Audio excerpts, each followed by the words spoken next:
I'm Barry Coates. I'm the Executive Director of Oxfam New Zealand, and I'm here to talk about Fairtrade.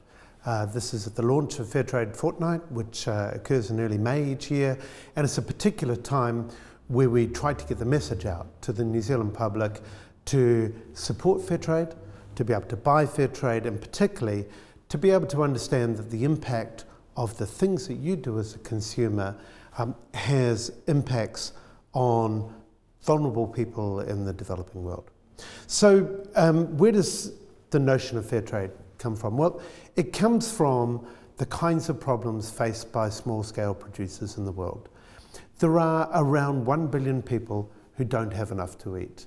And if you know sort of any one person who's ever been in that situation, you personally know how difficult that is and what a heart-rending thing it is for a parent not to be able to provide adequate nutrition for their children.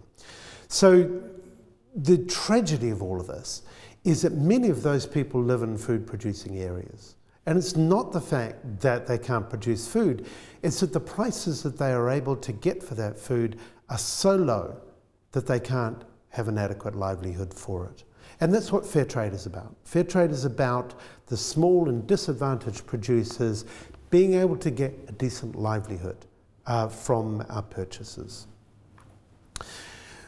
This happens in all places in the world, and Oxfam New Zealand particularly works in a neighbourhood in the Pacific, particularly the poorest parts of the Pacific, where people really don't have a chance to be able to earn decent livelihoods, and young people in particular in the Pacific are having a very tough time. And most Kiwis don't understand that actually there's very deep poverty in our Pacific neighbourhood. And what we're trying to do is we're trying to work with producers to be able to give them an opportunity to get a decent price for their products. And you know, the story here, as shown in this slide, is of coconut producers in Samoa who are able to provide virgin coconut oil that will be sold to the body shop for a premium price, and that is part of a community or a fair trade program that ends up in your body shop store when you go and buy Christmas gifts or Mother's Day gifts or family gifts. You're actually supporting small producers on the ground in Samoa. So that's the kind of thing that can really make a difference to people's lives.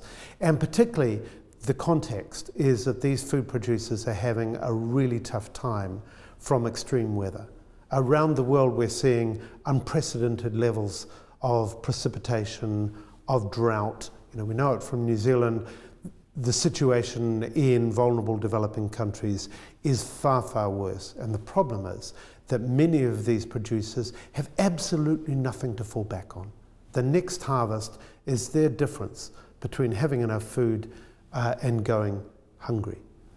So fair trade taps into the rise of conscious consumers. You know, once upon a time, we used to know the people who made our shoes in our neighbourhood. We used to know the people who provided us food or meat or vegetables because they were down the road. But now we're part of global supply chains. And all too often, we're aware of instances of children being employed in those global supply chains underage, or people exploited, or the environment damaged, or food safety compromised. And what fair trade does is it provides a link between us as consumers and the people at the end of the supply chain who produce our food. The way it works is that the fair trade label provides a guarantee that those producers will get a fair price for their products, and what's more, they'll get assistance with being able to improve their quality of their products and their yields of their agricultural production. They'll get support for community projects like healthcare and education and water supply, and they'll be part of a cooperative that has some bargaining power with big companies in the supply chain.